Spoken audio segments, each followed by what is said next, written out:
आकाशवाणी भोपाल से प्रस्तुत हैं प्रादेशिक समाचार।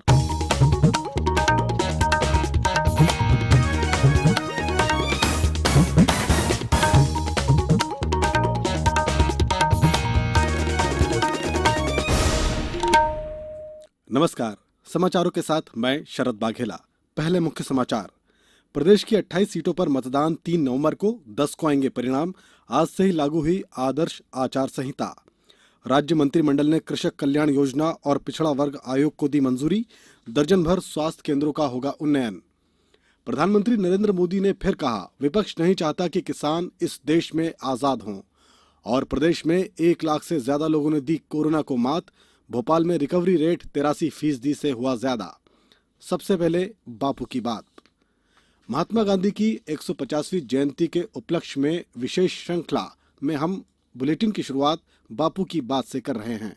महात्मा गांधी ने कहा था कि कठिनाइयों के दौर में भी हमें दूसरों के हित की बात सोचनी चाहिए और उनकी मदद का प्रयास करना चाहिए।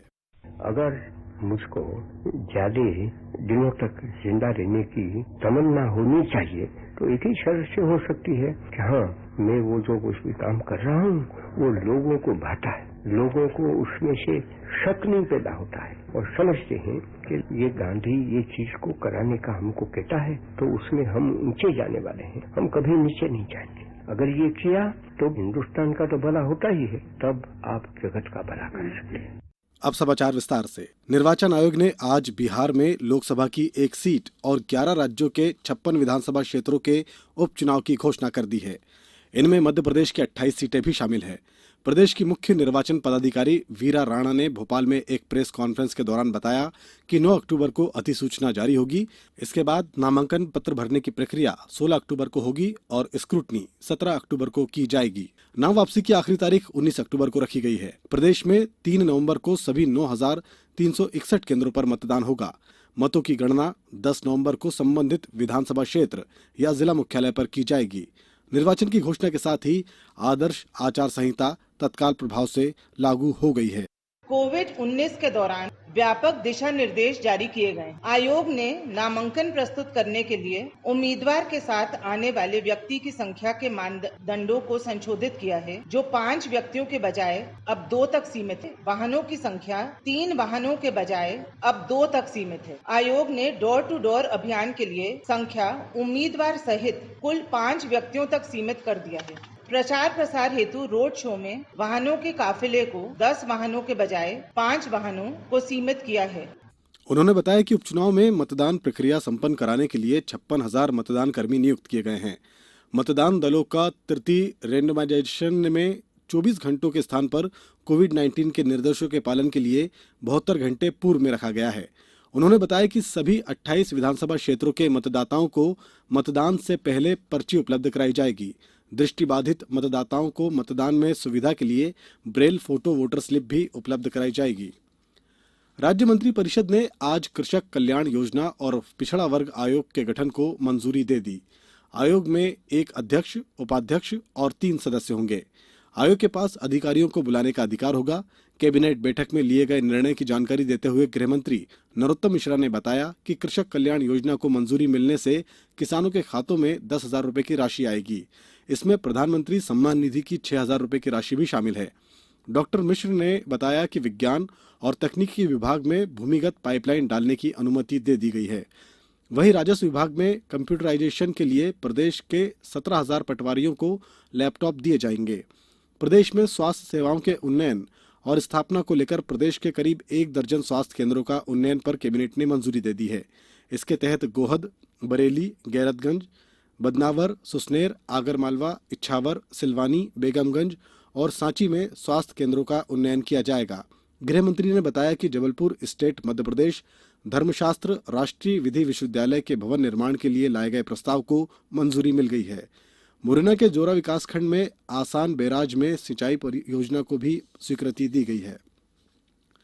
प्रधानमंत्री नरेंद्र मोदी ने आज विपक्ष की कड़ी आलोचना करते हुए कहा कि विपक्षी दलों की राजनीति केवल विरोध पर आधारित है। उत्तराखंड में नमामि गंगे मिशन के तहत 6 बड़ी परियोजनाओं का शुभारंभ करने के बाद श्री मोदी ने कहा कि विपक्ष नहीं चाहता कि किसान इस देश में आजाद हों।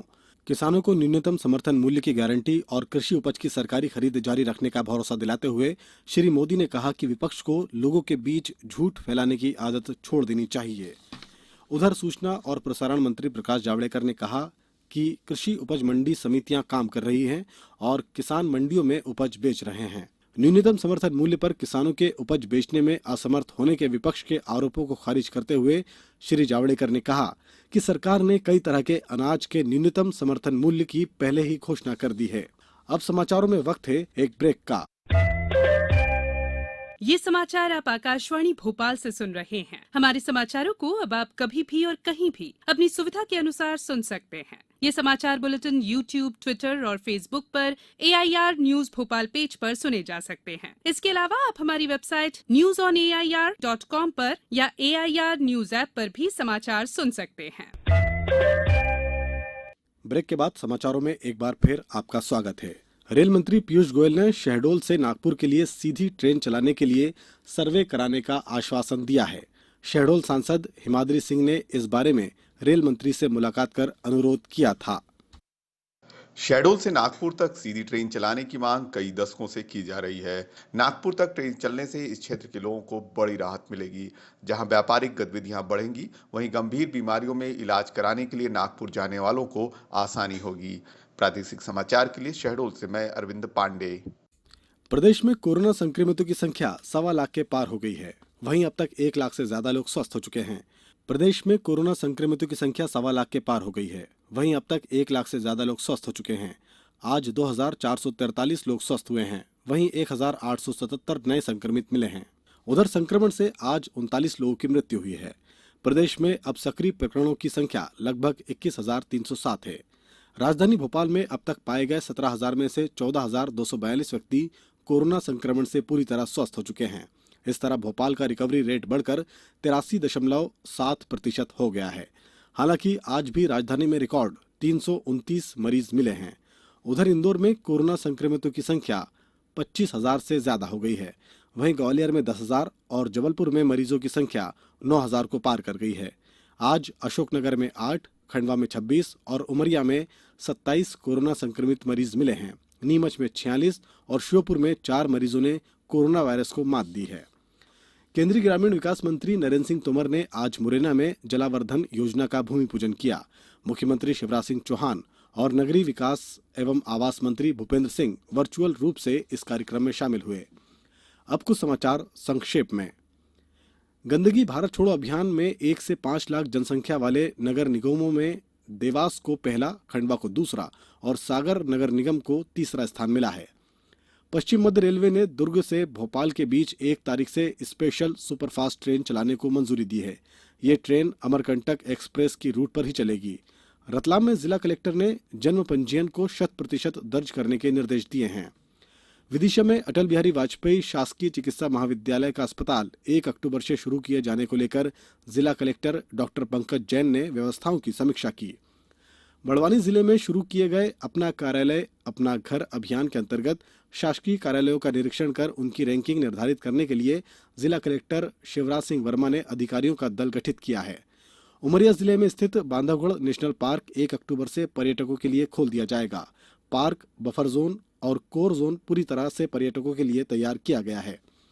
श्योपुर जिले में राष्ट्रीय वृद्धजन स्वास्थ्य देखभाल कार्यक्रम के अंतर्गत जिला चिकित्सालय में 1 अक्टूबर को स्वास्थ्य शिविर लगाया जाएगा। पश्चिम रेलवे रतलाम मंडल द्वारा स्वच्छ और नीर दिवस के रूप में स्वच्छता पखवाड़ा मनाया जा रहा है। इसका समापन कल होगा। और अंत में मुख्य समाचार एक बार फिर। प्रदेश की 28 सीटों पर मतदान 3 नवंबर को, 10 को आएंगे परिणाम। आज से ही लागू हुई आदर्श आचार संहिता।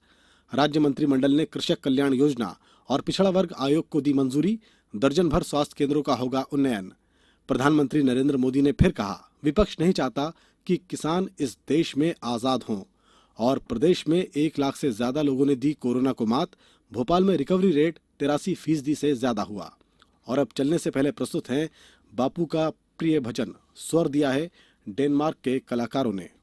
वैष्णव जन तू पीने कहिए के पीड़ पराई जाने रे, पर दुखे उपकार करे ताए